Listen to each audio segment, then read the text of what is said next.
He was just a janitor to everyone else, invisible in his khaki uniform and calloused hands, but to the grand piano tucked in the corner of the hotel lobby, he was a ghost of something forgotten, someone who once mattered. Every night after the guests left and the chandeliers dimmed, he would gently wipe the dust from the black and ivory keys, his fingers pausing like they remembered a time they belonged there. But no one ever asked his name. No one ever noticed the way his gaze lingered a little longer on the Steinway. No one, until she did. Before we continue, if you believe in kindness, second chances, and the power of unseen talent, please like, comment, share, and subscribe to Kindness Corner. Your support helps us share more emotional, uplifting stories that matter.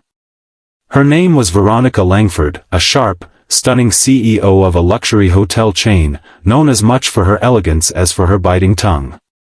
She walked like she owned the ground beneath her heels, and perhaps she did.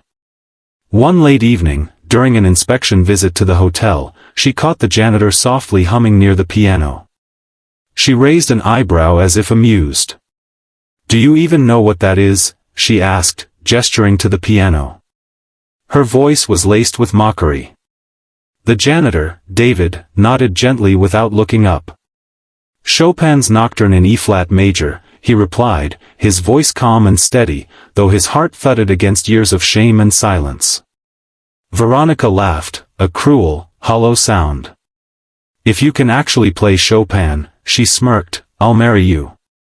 Her words were intended to humiliate, a challenge not meant to be taken seriously, but David's eyes didn't waver.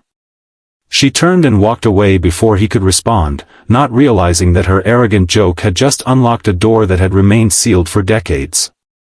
David's past was a symphony of broken dreams. He had once been a prodigy, a rising star trained at a European conservatory before life and loss silenced his music.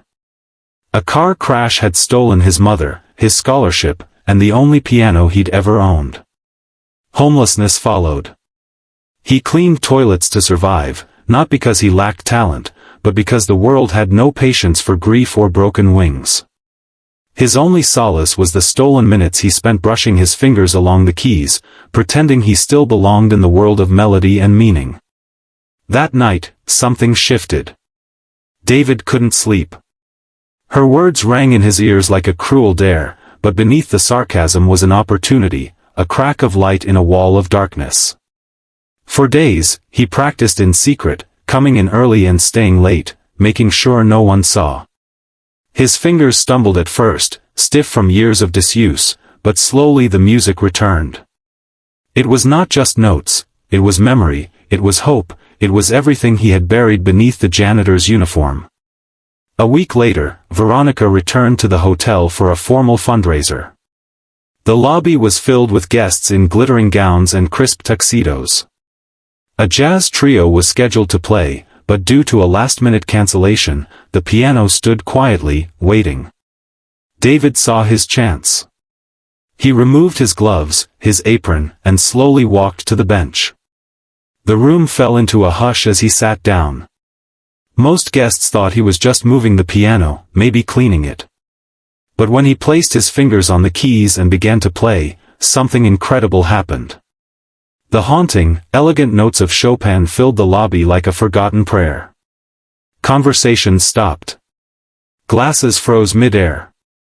Veronica turned sharply, confusion washing over her face as she saw the janitor, her janitor, commanding the room with nothing but his hands and heart. The music poured out of him, not just as sound but as truth. Pain, love, loss, and healing were all stitched into each measure. The lobby melted into a quiet cathedral of emotion. Some guests wept without knowing why. Veronica stood motionless, her face pale, her lips parted in awe. For the first time in a long time, she was speechless. When he finished, the silence lingered, as if no one dared disturb the sacred air he had created. Then came the applause, hesitant at first, then roaring, overwhelming. But David didn't smile. He stood, bowed slightly, and walked away without looking at her. He had already said everything he needed to say with his music. Veronica approached him later, her usual poise shaken. "Why didn't you ever tell anyone?" she whispered. David simply replied, "No one ever asked." Her eyes welled up with something that looked a lot like regret, but he wasn't looking for an apology. She had offered marriage as a joke. He had answered with dignity, not desperation. From that day on, David no longer wore a janitor's uniform. Veronica offered him a permanent role as the hotel's resident pianist. But more than that, she changed, softer, kinder, humbled. Sometimes, she would sit by the piano as he played, listening not just with her ears, but with her heart. If this story touched your heart, please give it a like, share it with someone who needs hope, and subscribe to Kindness Corner for more inspiring stories.